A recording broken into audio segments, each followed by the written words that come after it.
Hey guys, how we doing today? I'm joined by Thomas. He's going to be on here helping us out, helping us dig into the scripture today. Hope you're having a great Sunday. Everything's going well for you. I hope God's really working in your life, showing you things you need to work on and things that you're doing well. And I hope you're with a group of godly people that want to share the word with you and take some time and effort and to invest in your life as you invest in others. So before we get started, let's start off with prayer. You want to lead us in prayer? Dear Father, I come to you today, Lord. I just pray that you'll just give Josh and I the words to say, Lord, that these people need to hear, Lord, that just will touch them and just will, give them guidance, Lord, that it may bless us as well and that we may learn something also in the scripture that we didn't see before, Lord, that it'll help bless other people and help them learn something that they may not have seen also. And Lord, I just pray for everyone out there that needs prayer. You know them better than I could ever know them. And I just pray that you'll just put your hand on those, Lord. In your name I pray. Amen. Amen. All right. Thank you. All right. So this week we're going to be in John 13. And what we're going to be talking about when Jesus washed the feet of the disciples right before he was put on the cross, actually, right before his death. This is the day before. We're going to be talking about Judas a little bit and kind of how Jesus was a servant. You know, he was very high. How we know he is the King and our Savior, and so much of these great things, but also how humble he was. And it sets a great example for us and who we are to be as Christians. So let's dig in and take a look at it. So, like I said, but this is right before he's put on the cross. It says in chapter 13 of John, we're going to be starting in verse 1. It says, "Now before the feast of the Passover, when Jesus knew that his hour had come to depart out of the world to the Father. Having loved his own who were in the world, he loved them to the end." It says, "Now during supper, when the devil had already put into the heart of Judas Iscariot, Simon's son, to betray him, Jesus, knowing that the Father had given him all things into his hands, that he had come from God and was going back to God." So let's stop right there and dig back into these verses. So we have the timing, kind of the idea of what's going on around them. We have the people gathered together, and we see that Jesus already knows something here. He already has this idea because obviously he is 100% man, 100% God. He knows what's happening. He knows that the devil has already put on Judas Iscariot's heart that he's going to betray him, right? So he already knows this kind of information, but he also knows this. It says in verse 3, it says, knowing that the Father had given all things into his hands, and he had come from God and was going back to God. So he already knows the plan, what's happening. He knows that he is from God and going right back. This is not something that was just over his head that he didn't see coming. This is already planned, and Jesus knows what's happening. Starting back in verse 4, it says, rose from supper, he laid aside his outer garments, and taking a towel, tied it around his waist. It says, then he poured the water into a basin and began to wash the disciples' feet and to wipe them with a towel that's wrapped around him. So basically, he's humbling himself in many different ways. Let's talk about this. So we see first that he's humbling himself in his attire, right? He is taking off these clothes that he's wearing, these outer garments, which are probably robes or something of that nature that make him seem higher than everybody, maybe. Could have been the appearance. He wanted to show himself that he is wearing nothing. He is trying to not put on a show. He's not doing this in front of a huge crowd. He's doing this in front of his people. And he's basically stripping down to the bare minimum to show that he will do anything for you. So he takes off his outer garments, puts on a towel basically around him, and is washing the disciples' feet, right? And we see that he's using the towel that's wrapped around him to dry them off. Starting in verse 6, you want to lead there, Thomas? Or if you have any more comments on 1 through 5, you can. Sums it up pretty well. In verse 6 it says, he came to Simon Peter, who said to him, Lord, do you wash my feet? Jesus answered him, what am I doing you do not understand now, but afterwards you will understand." Peter said to him, "You shall never wash my feet." Jesus answered him, "If I do not wash you, you have no share with me." Simon Peter said to him, "Lord, not my feet only, but also my hands and my head." Jesus said back, "The one who has bathed does not need to wash, except for his feet, but is completely clean. And you are clean, but not every one of you." So here in verse 6, he asks Jesus if, you shall never, or he says, "You shall never wash my feet." Um, why? Because again, Jesus is almighty. He's all powerful. Um, you wouldn't think of a king or that kind of thing to humble themselves, as Josh said, and take off their garments, take off their royal clothes or whatever, and wrap a towel around them. You would never see a king do that. And here Jesus does all of that and then gets down on the ground and washes Peter's feet. And when Peter asked, "Do you wash my feet?" Jesus answered, What I'm doing now you won't understand, but you will later." Because what he's doing now, Jesus knows what they don't know. Jesus knows that all this is coming from God and back to God.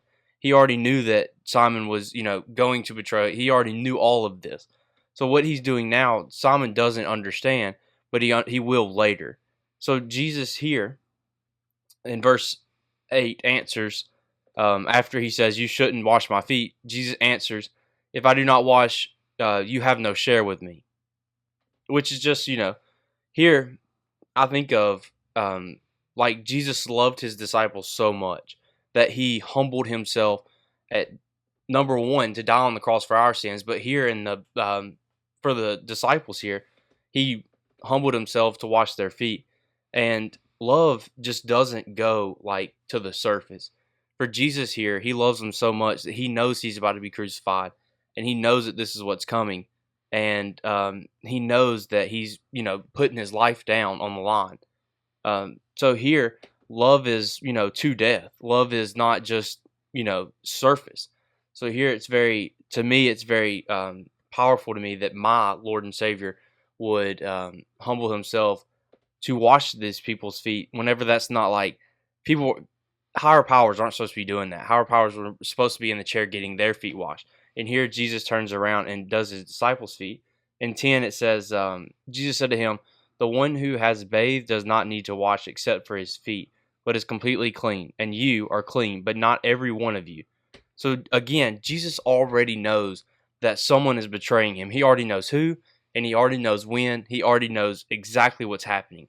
But he's washing for the later on. He's already washing for that sin.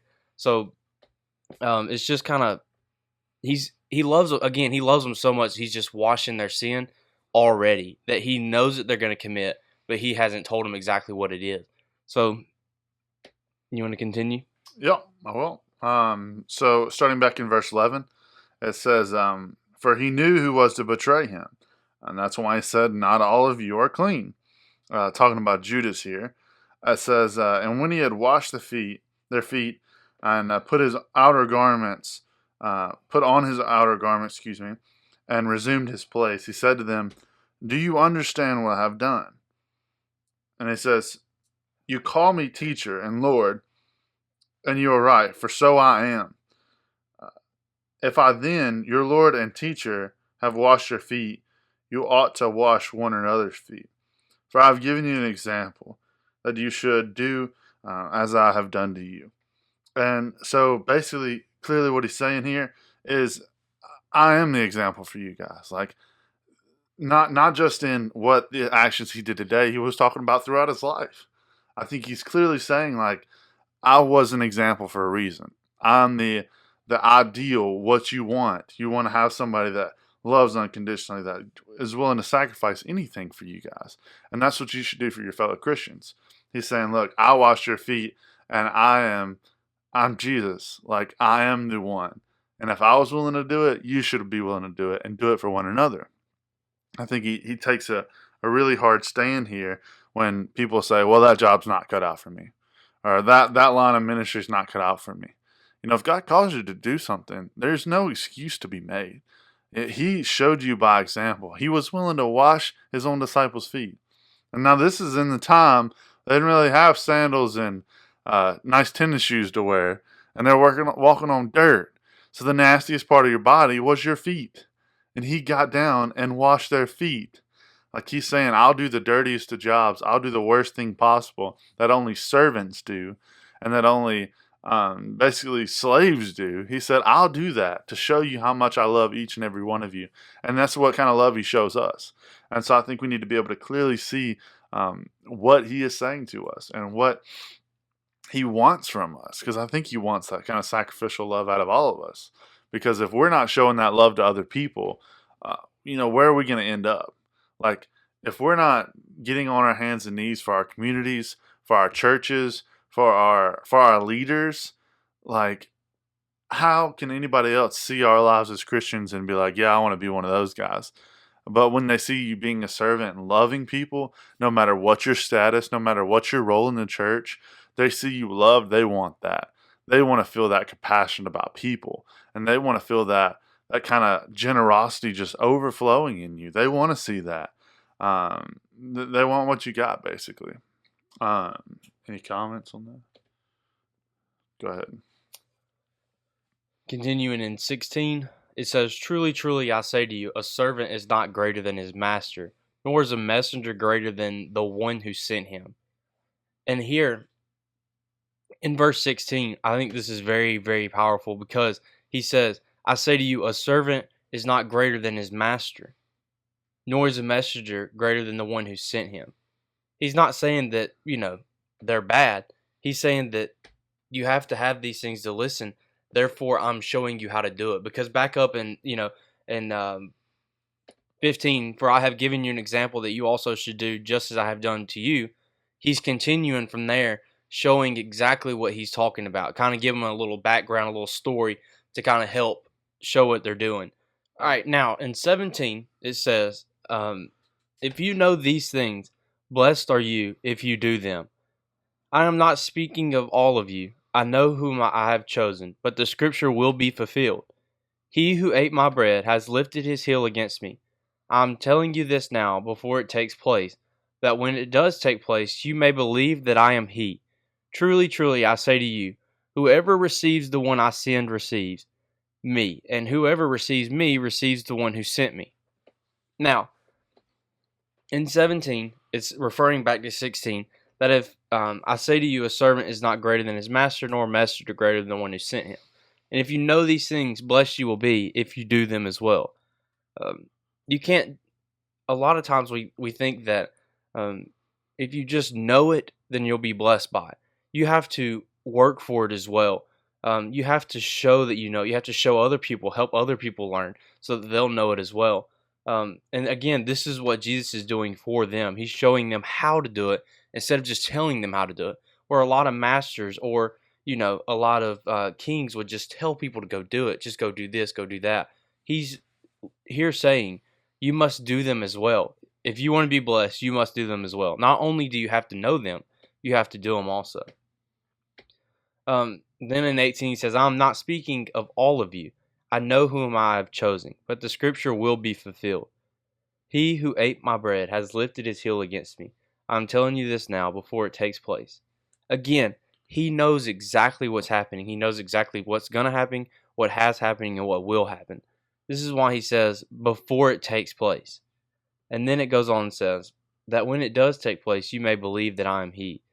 Again, he's just telling you that the scripture will be fulfilled. He's showing them that he is the Lord, that he is above all, that he is, the highest. But he still wants to show his example, show that you still have to be the example no matter how high you are or anything like that. Again, it shows how much he loved his people and his disciples, just to say that, hey, I laid my life down, or he knew that he, was laying his life down, that not only that I can wash your feet, but I died for you, or that I will die for you.